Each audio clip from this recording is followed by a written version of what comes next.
जिसमें साइनस वगैरह अपलोड होती है।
जी स्टूडेंट, शेयर हो रही है आपको स्क्रीन? Yes ma'am. अच्छा, तो हम कहाँ पर थे? हमने फाइनली डिस्कस कर लिया था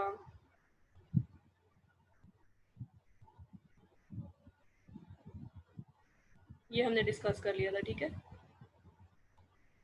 काइंड्स, इसमें भी वही बताया हुआ है। प्रॉक्सिमल ट्यूब्यूल में सिंपल क्यूबॉइडल एपिथेलियल सेल्स होते हैं। आपने टिश्यूज वाली असाइनमेंट बनाई थी ना, तो उसमें आपको याद होगा क्यूबॉइडल एपिथेलियम्स का। तो वो किडनी में भी मौजूद होते हैं। इसके अलावा लूप ऑफ हेनले की अगर बात करें तो डिसेंडिंग लिम्ब में स्क्वेमस एपिथेलियम होते हैं। स्क्वेमस वो होते हैं जो थोड़े स्ट्रेट सेल्स होते हैं, ठीक है, स्ट्रेट बिल्कुल सेल्स होते हैं वो होते हैं। सेंडिंग में भी अगेन क्यूबॉइडल होते हैं सिंपल। डिस्टल ट्यूब्यूल में भी सिंपल क्यूबॉइडल सेल्स होते हैं, थोड़ी सी माइक्रोविलाई होते हैं उनके ऊपर।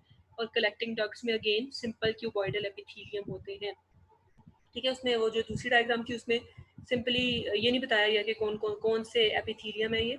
इस वाली डायग्राम में आप चाहें तो देख सकते हैं क्लियर कि ये नाम बताए गए उनके साथ साथ, ठीक है। सिंपल क्यूबॉइडल एपिथेलियम और इसके अलावा स्क्वेमस एपिथेलियम मौजूद होते हैं इसके अंदर। ये सारी स्टोरी मैंने आपको बता दी है कि simple cuboidal cells form this tubule with prominent microvilli. Proximal convoluted tubule में माइक्रोविलाई क्या कर रहे होते हैं? Basically to create a large surface area, ताकि एब्जॉर्प्शन और सिक्रीशन को मैक्सिमाइज किया जा सके, ठीक है। फिर आगे लूप ऑफ हेनले का भी यही बताया गया है। डिस्टल कॉन्वोल्यूटेड ट्यूब्यूल में भी सारा ये सारी स्टोरी मैं आप लोगों को बता चुकी हूँ। अब फाइनली हमारे पास आ जाता है कि यूरिन की फॉर्मेशन हो कैसे रही होती है, ठीक है। वो सब मैंने आपको डिफरेंट पार्ट्स के फंक्शंस बताए हैं। अब हम यहाँ पे बात करते हैं फिजियोलॉजी ऑफ यूरिन फॉर्मेशन की। सॉरी जी, ग्लोमेरुलस से स्टार्ट होती है स्टोरी। सबसे पहले फिल्ट्रेशन होती है, ठीक है। कहाँ होती है? ग्लोमेरुलस के थ्रू होती है। और ग्लोमेरुलस में जो एक रेट है उसको हम एक क्या कहना चाहिए, फैक्टर है, that is called glomerular filtration rate, ठीक है। ये क्या होता है? It is basically the volume of filtrate formed by both kidneys पर मिनट, यानी कि एक मिनट में जितना फिल्ट्रेट बना रही होती है किडनी, उसको आप ग्लोमेरुलर यानी कि इस रेट पर किडनीज जो हैं वो फिल्टर कर रही होती हैं आपके ब्लड को। पर minute is term the GFR, glomerular filtration rate, यानी कि दोनों किडनीज के जो ग्लोमेरुलस हैं, जितना वॉल्यूम वो फिल्ट्रेट कर रही होती हैं, उसको हम कहते हैं glomerular filtration rate per minute के हिसाब से। ठीक है, तो 99 this filtrate is return to the circulation by reabsorption. ये मैंने आपको ऑलरेडी बता दी कि जो फिल्ट्रेट होता है उसके अंदर यूजफुल सब्सटेंसेस भी हमारे पास मौजूद होते हैं, तो वो 99% जो फिल्ट्रेट है उसमें से वो जो 99% ऑफ फिल्ट्रेट है वो रीअब्सॉर्ब हो जाता है back into circulation, so that only about 1 to 2 liters of urine are produced per day। ठीक है, फिल्ट्रेट अगर बहुत ज़्यादा अमाउंट में फिल्टर भी हुआ है तो रीएब्जॉर्प्शन के बाद सिर्फ हम पूरे दिन में 1 to 2 लीटर्स ऑफ यूरिन जो है वो हमारी बॉडी प्रोड्यूस करती है। सही है, तो ग्लोमेरुलर फिल्ट्रेशन रेट की बात समझ आ गई है। दोनों किडनीज के ग्लोमेरुलस से जितनी फिल्ट्रेशन, जितनी वॉल्यूम फिल्ट्रेट बन रहा होता है उसको आप ग्लोमेरुलर फिल्ट्रेशन रेट का नाम देते हैं। ठीक है, अब ये जो ग्लोमेरुलर फिल्ट्रेशन रेट है वो किस चीज पे डिपेंडेंट होता है?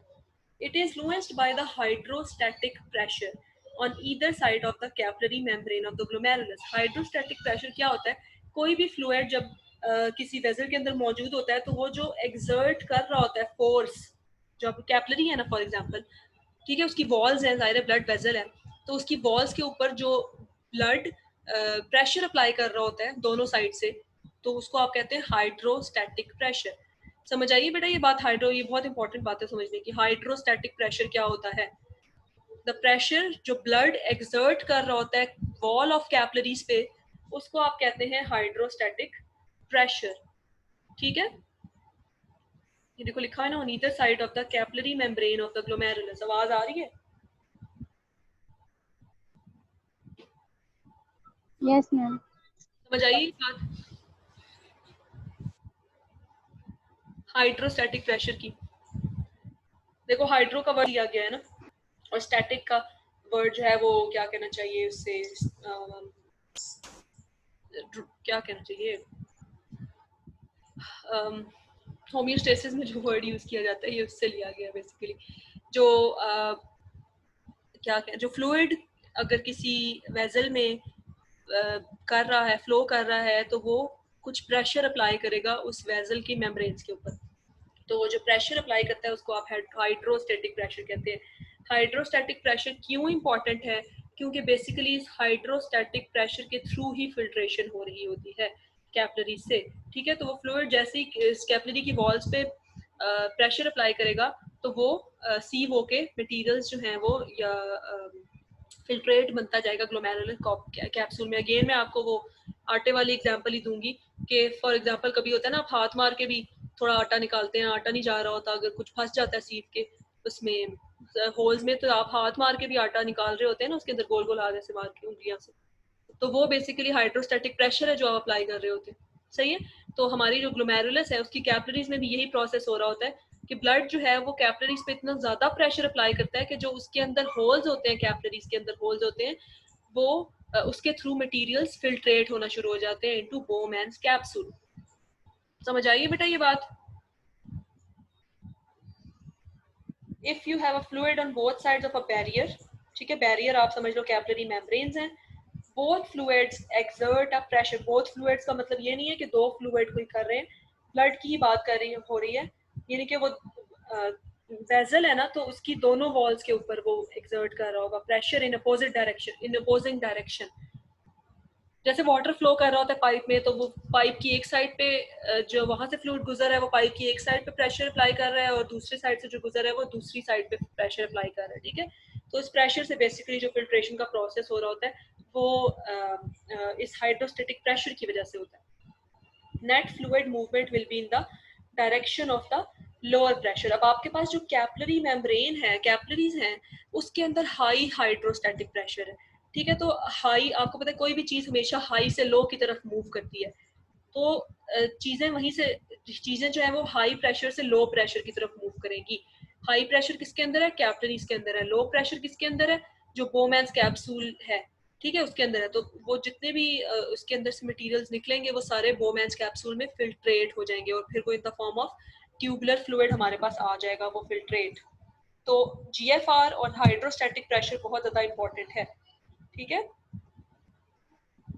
Glomerular filtration occurs when glomerular hydrostatic pressure exceeds the luminal hydrostatic pressure of Bowman's capsule। यही जो मैंने आपको बात बताई थी प्रेशर डिफरेंस की, कि वो जहाँ पे हाई हाइड्रोस्टैटिक प्रेशर होगा वो किसके अंदर होगा, कैपिलरीज के अंदर होगा हाई हाइड्रोस्टैटिक प्रेशर, और लो प्रेशर किधर होगा, बोमैन्स कैप्सूल में होगा, ठीक है। तो जैसे ही वो प्रेशर, इतना ज्यादा वो प्रेशर जब ब्लड अप्लाई करेगा कैपिलरीज के ऊपर, तो जैसे ही वो एक्सीड करेगा बोमैन्स कैप्सूल के हाइड्रोस्टैटिक प्रेशर के ऊपर, तो वो क्या होगा, फाइनली कैपिलरीज में से फिल्ट्रेशन होना शुरू हो जाएगी इनटू बोमैन्स कैप्सूल, ठीक है। अब आपको ये बात शायद समझ आए कि जो किडनी को हाई ब्लड प्रेशर की जरूरत क्यों होती है, यानी कि इसको एक स्पेसिफिक ब्लड प्रेशर की जरूरत क्यों होती है। अगर किडनी के पास लो ब्लड प्रेशर जाएगा तो क्या ये हाइड्रोस्टैटिक प्रेशर इंक्रीज हो सकता है आपके ल्यूमिनल हाइड्रोस्टैटिक प्रेशर से, क्योंकि किडनी ने एक स्पेसिफिक हाइड्रोस्टैटिक प्रेशर के थ्रू फिल्ट्रेशन करनी होती है, ठीक है। तो ऑलरेडी अगर ब्लड का प्रेशर लो जाएगा किडनी के पास, तो कैसे वो एक्सर्ट करेगा प्रेशर और किस तरह से फिल्ट्रेशन होगी। समझ आइए बेटा, ये बात बड़ी इंपॉर्टेंट है।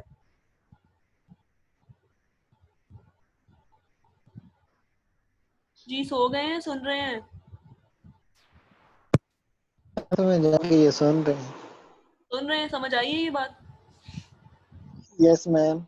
वो जो ब्लड प्रेशर मैंने आपको कहा था कि ब्लड प्रेशर क्यों मेंटेन करवाती है किडनी, ठीक है, क्योंकि उसको कैपिलरीज में, ग्लोमेरुलस में हाई ब्लड प्रेशर एक्सर्ट करने की जरूरत होती है ताकि वो फिल्ट्रेशन का प्रोसेस करवा सके to Bowman's capsule. Hydrostatic pressure is sufficient to push water through the membrane, ठीक है। हाइड्रोस्टैटिक प्रेशर जो है वो बेसिकली इंश्योर करवाता है, वो काफी होता है कि वो पुश कर सके डिफरेंट मटेरियल्स को थ्रू मेम्ब्रेन। अब यहाँ पर आ जाता है जी हमारे पास फाइनली, एक मिनट,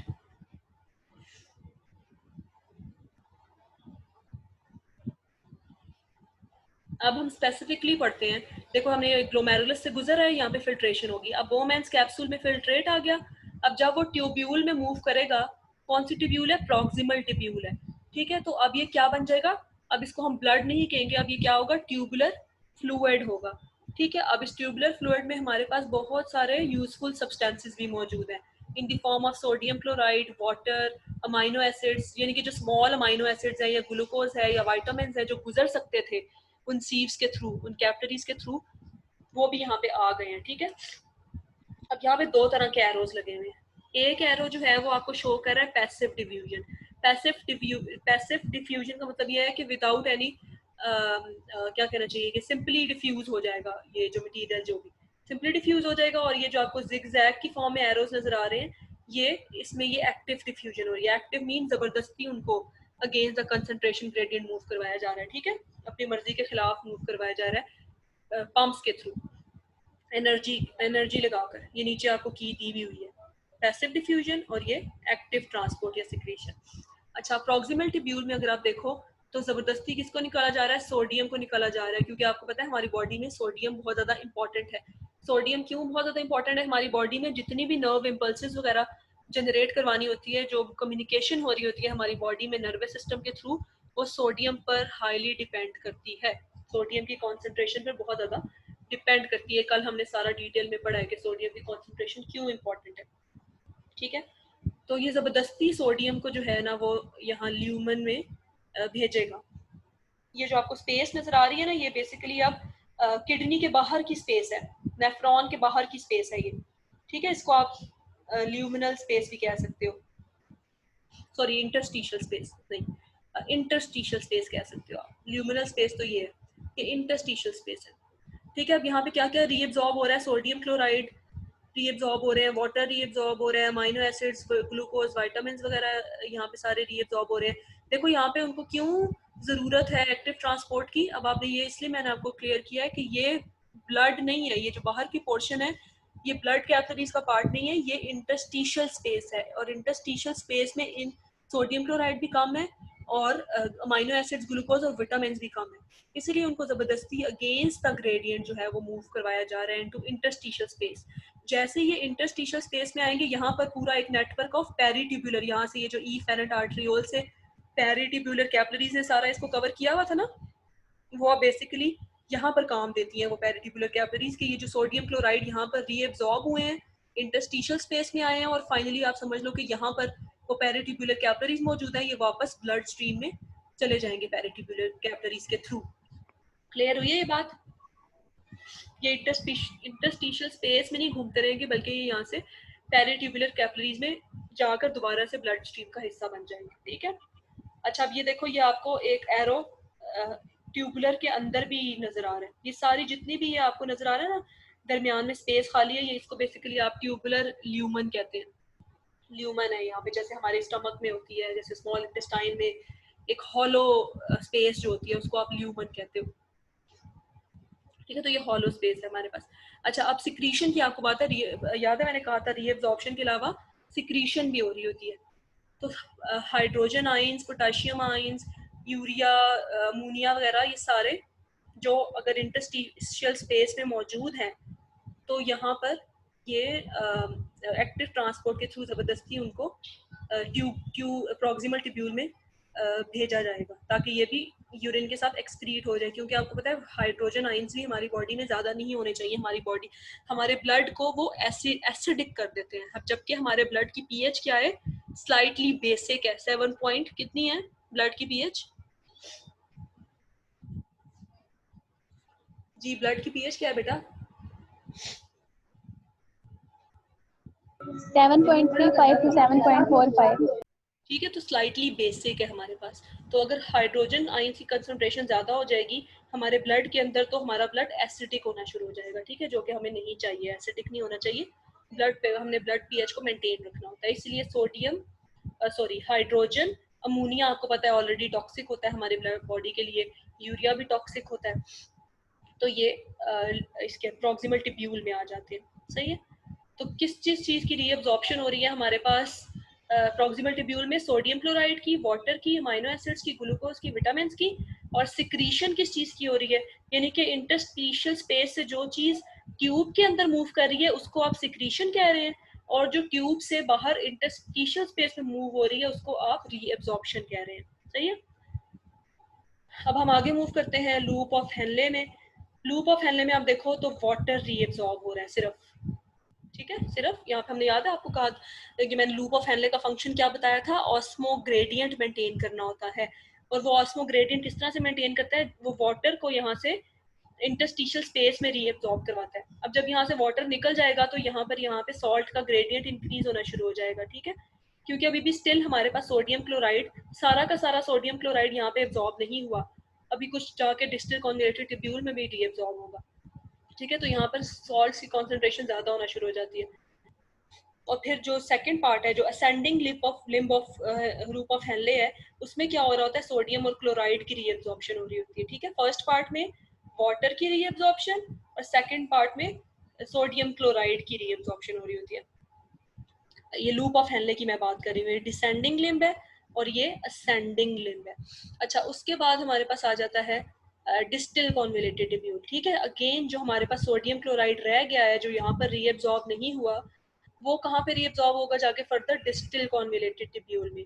और अगेन अगर इंटरस्टिशियल स्पेस में हमारे पास हाइड्रोजन आयंस, पोटेशियम आयंस या फिर ये अमोनिया वगैरह मौजूद हैं, तो वो एक्टिवली ट्रांसपोर्ट हो जाएंगे, सिक्रीट हो जाएंगे इनटू ट्यूबुलर फ्लूइड। सही है, और सोडियम क्लोराइड रीअब्सॉर्ब हो जाएगा। और अगर कोई वाटर थोड़ा बहुत अगर कोई इंक्रीज्ड वाटर भी चला गया है तो वो भी यहाँ पे डिस्टल कॉन्वेलेटेड ट्यूब्यूल में रीअब्सॉर्ब हो जाएगा। फिर फाइनली हम कलेक्टिंग डक्ट पे आते हैं। तो कलेक्टिंग डक्ट में भी वाटर की रिटेंशन हो रही होती है या रीअब्सॉर्प्शन हो रही होती है। किसी हद तक यूरिया को रीअब्सॉर्ब करवाया जाता है। क्यों? क्योंकि यहाँ पे ना ये जो लूप ऑफ हेनले है, यहाँ पर हमने सॉल्ट के ग्रेडियंट को जरा मेंटेन करना होता है। ये मैं आपको आगे बताती हूँ कि हमने सॉल्ट के ग्रेडियंट को क्यों मेंटेन करना होता है। यूरिया भी इज वन ऑफ सॉल्ट्स। ये आपको सारी समरी बताई गई है किसमें क्या हुआ हो रहा है। प्रॉक्सिमल कॉन्वेलेटेड ट्यूब्यूल में sodium, potassium, calcium, magnesium, chlorine, bicarbonate, hydrogen वगैरह रीअब्सॉर्ब हो रहा है। उसके बाद लूप ऑफ और ये सिक्रीट हो रहे हैं अमोनियम आयंस और urea, uric acid, creatinine, some drugs, ये सारे सिक्रीट हो रहे हैं into this proximal convoluted tubule. फिर उसके बाद लूप ऑफ हेनले की बात आ जाती है, तो वाटर रीअब्सॉर्ब हो रहा है डिसेंडिंग लूप में और असेंडिंग लूप में जो है वो सोडियम क्लोराइड वगैरह हो रहे हैं, रीअब्सॉर्ब हो रहे हैं। सही है। अच्छा, उसके बाद डिस्टिल कॉन्जुगेटेड ट्यूब्यूल आ जाती है, उसमें अगेन सोडियम क्लोराइड रीअब्सॉर्ब हो रहा है, बाइकार्बोनेट्स हो रहे हैं, वाटर हो रहा है, और सिक्रीशन किस चीज़ की हो रही है, हाइड्रोजन आइंस की हो रही है, पोटेशियम की हो रही है, अमोनियम आइंस की हो रही है। अगेन कलेक्टिंग डक्ट में वाटर और यूरिया रीअब्सॉर्ब हो रहे हैं। जी ये भी सारा वही है, बस इसमें आपको परसेंटेजेस बता दी गई हैं कि फर्स्ट पार्ट में क्या हो रहा होता है, फिल्ट्रेशन हो रही होती है, ठीक है। और फिल्ट्रेशन के बाद आपके पास जो फिल्ट्रेट बनता है उसमें क्या क्या चीज़ें मौजूद होती हैं, इसमें आरबीसीज नहीं होते, ना ही लार्ज प्रोटीन्स होती हैं, ठीक है। ये चीज़ आपने याद रखनी है कि फिल्ट्रेशन के अंदर आरबीसीज जो फिल्ट्रेट बनता है, जो बोमैंस कैप्सूल में आ जाता है फाइनली, उसके अंदर आरबीसीज और लार्ज प्रोटीन्स नहीं होती, क्योंकि वो सीड्स इतनी स्मॉल माइन्यूट होल्स होते हैं कि उसमें से आरबीसीज और लार्ज प्रोटीन नहीं गुजर सकती।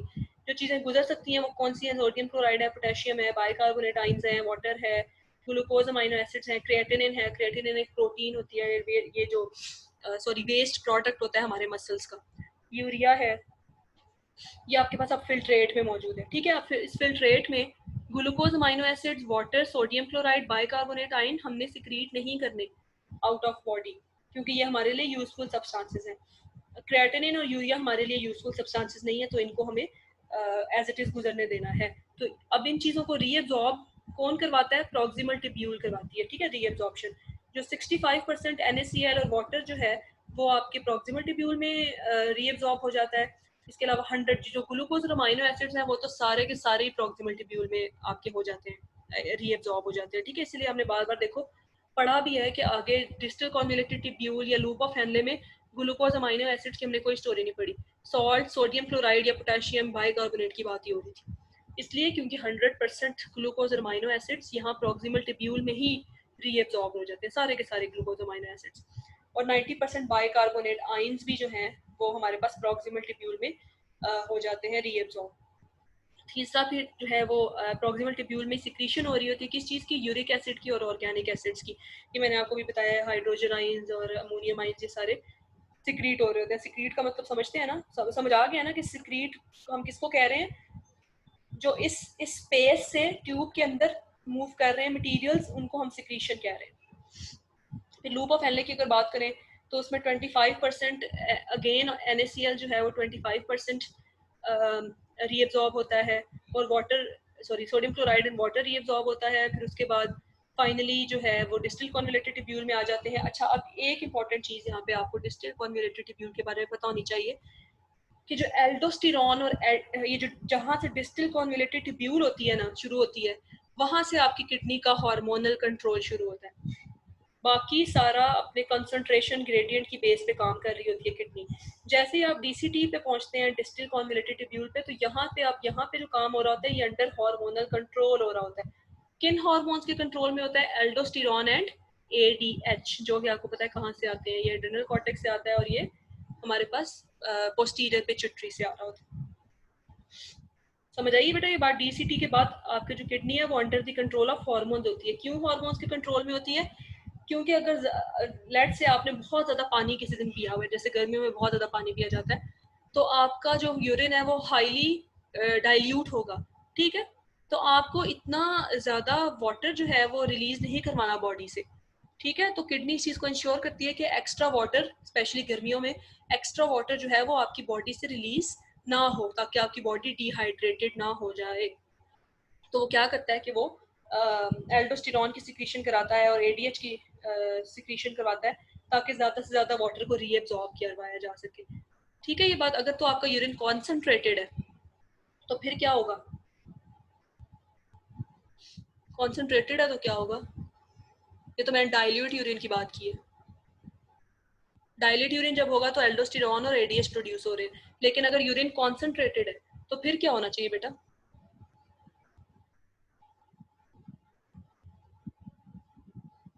जी बोले, फिर एल्डोस्टेरॉन या ADH को प्रोड्यूस होना चाहिए।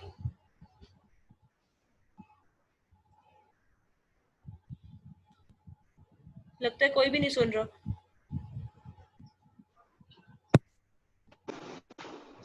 सुन रहे हैं मैम। तो फिर बताएं, जवाब दें। जब यूरिन कॉन्सेंट्रेटेड है तो फिर क्या एल्डोस्टेरॉन और एडीएच आएंगे?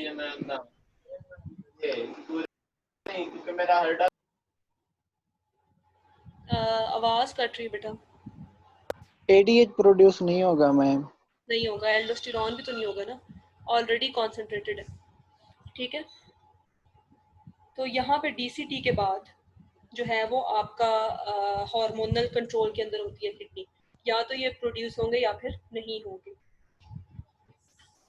ये सारा मैंने आपको बता दिया है। ट्यूबुलर रीअब्जॉर्प्शन का is under the control of ADH and aldosterone, ठीक है। Most water is recovered in the proximal convoluted tubule, ये सारा भी मैंने आपको बता दिया है। मैकेनिज्म्स ऑफ रिकवरी भी मैंने आपको बता दिया कि जो सोडियम वगैरह है वो एक्टिव ट्रांसपोर्ट के थ्रू होंगे, कुछ जो मटेरियल्स हैं वो डिफ्यूजन के थ्रू जाएंगे, रीअब्सॉर्ब होंगे, कुछ फैसिलिटेटेड डिफ्यूजन के थ्रू होंगे और कुछ सेकेंडरी एक्टिव ट्रांसपोर्ट के थ्रू होंगे। सेकेंडरी एक्टिव ट्रांसपोर्ट क्या होती है हमारे पास बेसिकली कि कहाँ सेकेंडरी फैसिलिटेटेड डिफ्यूजन के अंडर आता है वो, ठीक है। फैसिलिटेटेड डिफ्यूजन क्या होती है? जब कोई चीज़ आपको फैसिलिटेट कर रही है, वो डिफ्यूज कर, जब किसी आयन को फैसिलिटेट किया जा रहा हो कि वो कोई चैनल यूज करके डिफ्यूज हो, तो उसको आप फैसिलिटेटेड डिफ्यूजन कहते हैं, ठीक है। It's similar to diffusion in that it moves a substance. Diffusion का मतलब क्या है कि वो मूव करवाता है सब्सटेंस को डाउन इट्स कंसंट्रेशन ग्रेडियंट, ठीक है। डिफ्यूजन में जो है वो उसके against the concentration gradient move करवा रहा होता है। लेकिन फैसिलिटेटेड डिफ्यूजन में क्या होता है कि वो किसी स्पेसिफिक चैनल को यूज करके करवा रहा होता है। The difference is that it requires specific membrane receptors और चैनल प्रोटीन्स फॉर मूवमेंट, ठीक है। सिंपल डिफ्यूजन में और फैसिलिटेटेड डिफ्यूजन में क्या फर्क है? दोनों move against the concentration gradient ही करवा रहे होते हैं, लेकिन फैसिलिटेटेड डिफ्यूजन में किसके थ्रू करवाया जा रहा होता है? चैनल रिसेप्टर्स, चैनल्स के थ्रू या फिर रिसेप्टर्स के थ्रू करवाया जा रहा होता है। फॉर एग्जाम्पल, अगर the movement of glucose and in certain situation sodium ions is an example of facilitated diffusion, ठीक है। ग्लूकोज और सोडियम जो है ना वो इकट्ठे भी, सॉरी, ग्लूकोज के लिए भी हमारे पास चैनल प्रोटीन्स मौजूद होती हैं, सोडियम आयंस के भी हमने कल पढ़े थे ना, चैनल्स मौजूद हैं ब्रेन के, सॉरी मेम्ब्रेन के अंदर, तो चैनल्स के थ्रू इनको करवाया जाता है। तो ये is an example of facilitated diffusion. अब ये दो तरह की होती है, सिम्पोर्ट भी होती है और एंटीपोर्ट भी होती है। सिम्पोर्ट डिफ्यूजन क्या होती है? मैकेनिज्म्स मूव, सिम्पोर्ट में क्या होता है? सिम का वर्ड जो है वो सिम्बियोसिस से लिया गया है, इकट्ठे एक साथ। मैकेनिज्म्स मूव टू और मोर substances in the same direction, जब दोनों मटेरियल सेम डायरेक्शन में मूव कर रहे हैं। फॉर एग्जांपल, सोडियम भी बाहर मूव कर रहा है और क्लोराइड भी बाहर मूव कर रहा है, तो इसको हम कहेंगे सिम्पोर्ट, ठीक है। Symport facilitated diffusion. एंटीपोर्ट, दोनों सेम डायरेक्शन में मूव कर रहे हैं, ठीक है। एंटीपोर्ट में क्या होगा? दोनों मूव कर रहे हैं लेकिन इन अपोजिट डायरेक्शंस, एक बाहर की तरफ मूव कर रहा है और एक अंदर की तरफ मूव कर रहा है। जिस तरह से आप अगर बात करें वो सोडियम और पोटेशियम पंप की, खैर वो तो एक्टिव ट्रांसपोर्ट में आता है, इसमें एनर्जी नहीं रिक्वायर होती, इसमें बस चैनल्स होते हैं। बोथ मैकेनिज्म्स में utilise concentration gradients maintain by ATP pumps, ठीक है। This is a mechanism described by the term secondary active transport. Basically ये जो है ना, ये सेकेंडरी एक्टिव ट्रांसपोर्ट में आते हैं। जो मैंने भी आपको सेकेंड बताया ना, फैसिलिटेटेड डिफ्यूजन के बाद secondary active transport, active transport, तो बेसिकली सिम्पोर्ट और एंटीपोर्ट जो है वो आपके पास सेकेंडरी एक्टिव ट्रांसपोर्ट में आते हैं।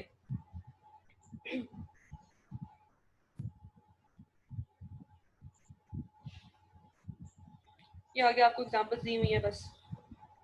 ये रीअब्जॉर्प्शन वाली बात भी मैंने आपको बता दिया, सिक्रीशन वाली भी बता दिया है, ये सारा भी बता दिया है आपको। अच्छा, यहाँ पर एक प्रॉक्सिमल कॉन्वोल्यूटेड ट्यूब्यूल में एक समझने वाली बात है, वो ये है, वो ये वाली अभी जो मैंने आपको सारा ट्रांसपोर्ट का बताया है ना, देखो ये कौन सी ट्रांसपोर्ट हो रही है, ये कौन सी ट्रांसपोर्ट हो रही है? एटीपी पंप्स इन्वॉल्व है ना इसके अंदर, सोडियम और हाइड्रोजन, तो ये एंटीपोर्ट है, सॉरी सिम्पोर्ट नहीं, एंटीपोर्ट है। एक सोडियम आयन इस डायरेक्शन में मूव कर रहे हैं और हाइड्रोजन आयन इस डायरेक्शन में मूव कर रहे हैं, तो it is an example of antiport active transport, secondary transport, ठीक है। ये देखो, अब ये इंटरस्टिशियल स्पेस आपको क्लियर हो रहा होगा, जो मैंने आपको इंटरस्टिशियल स्पेस की स्टोरी बताई थी कि ये सेल है, बेसिकली ये एपिथेलियल सेल है जो शो किया गया, ये इसके माइक्रोविलाई भी आपको नजर आ रहे हैं, ठीक है। और ये lumen of the proximal tubule है। ल्यूमन यानी कि इस ल्यूमन के अंदर बेसिकली वो ट्यूब्यूलर फ्लूइड मौजूद है हमारे पास, और यहाँ से बेसिकली ये रीएब्जॉर्ब होते हैं इन सेल्स के अंदर, और इन सेल्स से मूव करते हैं इस इंटरस्टिशियल स्पेस के अंदर, और फिर फाइनली पहुंच जाते हैं ब्लड स्ट्रीम के अंदर रीएब्जॉर्ब होकर। अब यहाँ पर हमें बात की गई है, मैंने बताया था ना आपको, प्रॉक्सिमल कॉन्वोलेटेड ट्यूब्यूल में सोडियम बाइकार्बोनेट की भी रीएब्जॉर्प्शन हो रही होती है। तो वो किस तरह से हो रही होती है, देखो यहाँ पे हाइड्रोजन आइंस, अभी यहाँ पे जो हमने एंटीपोर्ट की एग्जांपल मैंने आपको दी थी, देखो हाइड्रोजन आइंस कहाँ मूव कर रहे हैं, ट्यूबुलर फ्लूइड की तरफ मूव कर रहे हैं, ठीक है, और सोडियम आइंस किधर मूव कर रहे हैं, इनसाइड एपिथेलियल सेल मूव कर रहे हैं। अब ये हाइड्रोजन आइन कहाँ पहुंच गया, हमारे पास ट्यूबुलर फ्लूइड का हिस्सा बन गया, और ट्यूबुलर फ्लूइड में हमारे पास ऑलरेडी बाइकार्बोनेट आइंस भी मौजूद थे, है ना, जिनको हमने रीएब्जॉर्ब करवाना था। तो ये किस तरह से रीएब्जॉर्ब होते हैं, ये बेसिकली क्या करते हैं, हाइड्रोजन आइंस रिएक्ट करते हैं, जो कि कहाँ से आ रहे हैं, सेल के अंदर से सिक्रीट हो रहे हैं।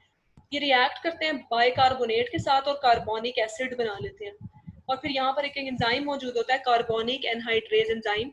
इसकी प्रेजेंस में ये कार्बोनिक एसिड अगेन डिसोसिएट होता है, ये बहुत ही वीक एसिड होता है, ठीक है, कार्बोनिक एसिड वीक एसिड होता है, और ये डिसोसिएट हो जाता है into hydrogen ions and carbon dioxide, ठीक है। कार्बन डाइऑक्साइड आपको पता है गैस है, वो वापस डिफ्यूज हो जाएगी इसके अंदर, सेल के अंदर वापस डिफ्यूज हो जाएगी। अब कार्बन डाइऑक्साइड जब यहाँ पहुंची तो आपको पता है सेल के अंदर वाटर भी मौजूद है, साइटोप्लाज्म है ना, तो साइटोप्लाज्म इज अ फ्लूइड, तो वाटर भी मौजूद है। ये जो कार्बन डाइऑक्साइड अंदर मूव किया है, ये अगेन रिएक्ट करेगा water inside the membrane, sorry inside the cell, फिर अगेन का, यानी कि अब ये उल्टा प्रोसेस चल रहा है, ये बैक होना शुरू हो गया प्रोसेस। अब ये कार्बन डाइऑक्साइड और वाटर मिलकर कार्बोनिक एसिड बनाएंगे, ये कार्बोनिक एसिड दोबारा से डिसोसिएट हो जाएगा इनटू हाइड्रोजन आइन एंड बाइकार्बोनेट आइन। अब ये बाइकार्बोनेट आइन जो यहाँ ट्यूबुलर फ्लूइड का हिस्सा था, now it is the part of cell, यानी कि ये रीएब्जॉर्ब हो गया बाइकार्बोनेट, हमें यहीं पे चाहिए था ना। और फिर फाइनली यहाँ जब रीएब्जॉर्ब हो गया तो फिर यहाँ सेल से बाहर निकल कर इंटरस्टिशियल स्पेस में जाएगा और फाइनली ब्लड स्ट्रीम का हिस्सा बन जाएगा। तो बाइकार्बोनेट आइंस जो है वो इस तरह से रीएब्जॉर्ब होते हैं। अब जो इम्पोर्टेंट बात है, ये बस इस पे हम खत्म करेंगे लूप ऑफ हेनले पे, नहीं सॉरी, आगे डिस्टल कॉन्वोल्यूटेड ट्यूब्यूल भी है। काउंटर करंट मल्टीप्लायर, ये तो आप मेरे ख्याल से कब से, फर्स्ट ईयर से पढ़ते आ रहे हैं काउंटर करंट मल्टीप्लायर। तो बेसिकली इसमें होता क्या है, अब हमने प्रॉक्सिमल ट्यूब्यूल की सारी स्टोरी खत्म हो गई, वहाँ पे जो रीअब्जॉर्ब होना था वो हो गया। अब हमारे पास आ जाता है loop of Henle. Loop of Henle में हमने क्या कहा था कि क्या हो रही होती है, ऑस्मो ग्रेडियंट मेंटेन किया जा रहा होता है, ठीक है। तो जो डिसेंडिंग, ये वाली कौन सी है, ये डिसेंडिंग लूप ऑफ हेनले है।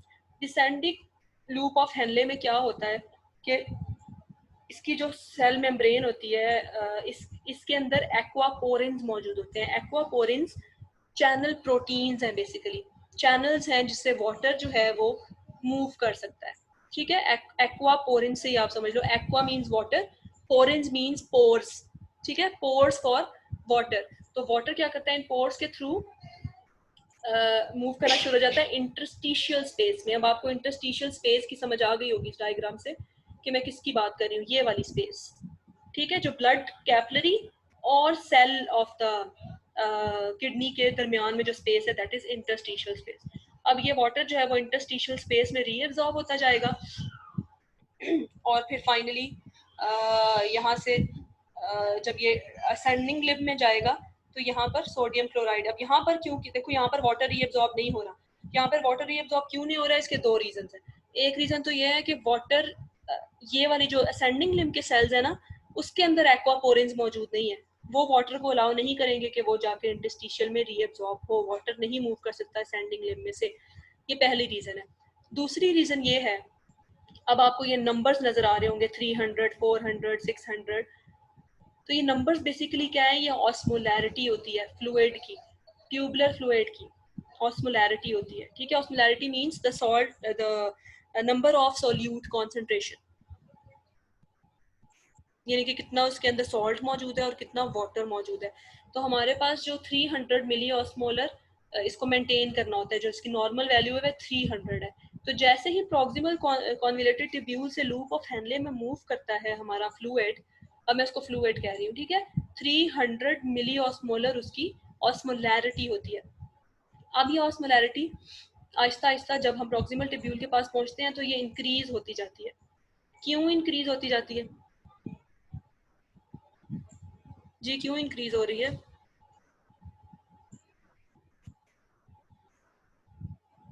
जी बोलें क्यों इंक्रीज हो रही है? देखो अगर आपको याद हो तो प्रॉक्सिमल ट्यूब्यूल में वाटर रीअब्सॉर्ब हो गया था ना। ऑस्मोलैरिटी क्या है? Basically concentration of solute. Solute salt भी हो सकता है, और सॉल्वेंट आपको पता है हमेशा वाटर जो है वो सॉल्वेंट की प्रॉपर्टी रखता है। तो जब सॉल्यूट यहाँ पे भी वाटर रीअब्सॉर्ब हो गया, अब यहाँ पे भी एक्वापोरेंस के थ्रू वाटर जो है वो बाहर की तरफ इंटरस्टिशियल स्पेसेस में मूव करना शुरू कर गया, तो अब यहाँ पे वाटर की कमी हो जाएगी ना। जो ट्यूबुलर फ्लूइड है उसके अंदर अब वाटर की कमी होना शुरू हो गई है, तो अब इसका मतलब है सॉल्ट्स की कॉन्सेंट्रेशन अब ज्यादा होना शुरू हो गई है। जब वाटर की कॉन्सेंट्रेशन कम होना शुरू हो जाएगी, इसका मतलब है सोल्यूट की कॉन्सेंट्रेशन ज्यादा होना शुरू हो जाएगी।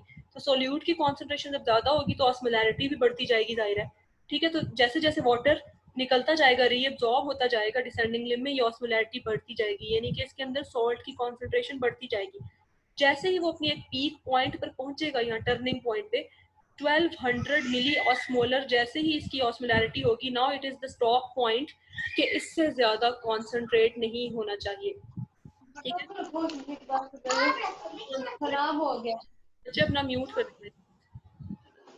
तो उसके आपने किया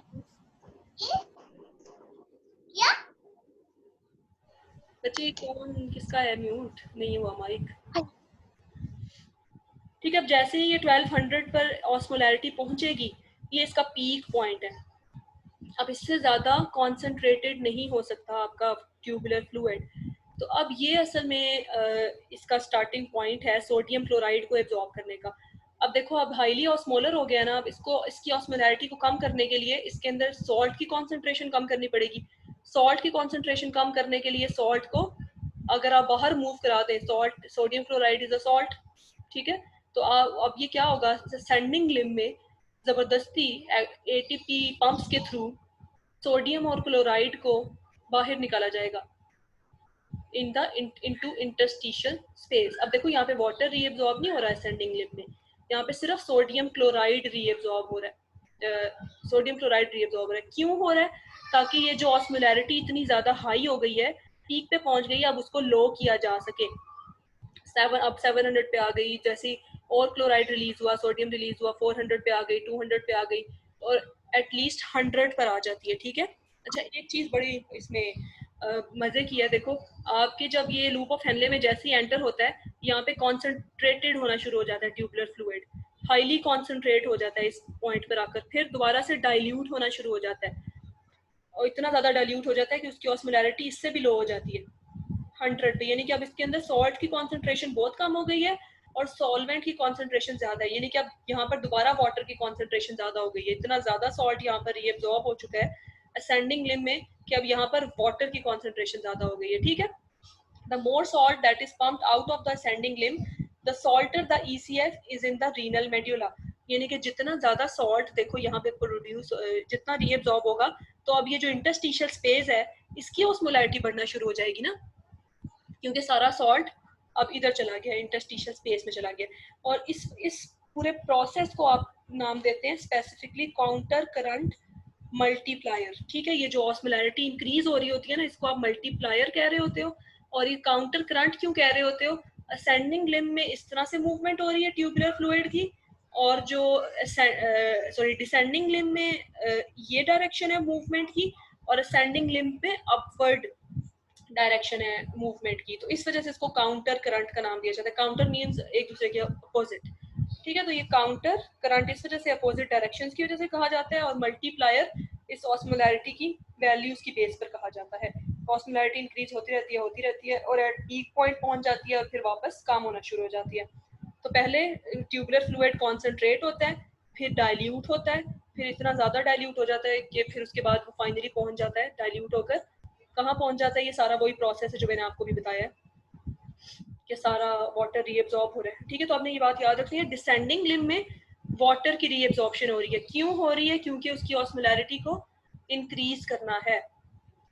उसमें वैसे भी एक्वापोरिन्स मौजूद हैं, डिसेंडिंग लिम्ब के जो सेल्स हैं उसके अंदर एक्वापोरिन्स मौजूद हैं जिनसे वाटर मूव कर सकता है outside the cell, sorry outside the tubular fluid. ये भी अगेन वही डायग्राम है, यूरिया अंदर मूव कर रहा है, और यूरिया भी आपको पता है एक सॉल्ट है, तो अब यहाँ पे सॉल्ट की कॉन्सेंट्रेशन जो है वो लाइक यूरिया तो है वो सिक्रीट हो रहा है, जबरदस्ती सिक्रीट होता है इसके अंदर ताकि यहाँ पे सॉल्ट की कंसंट्रेशन को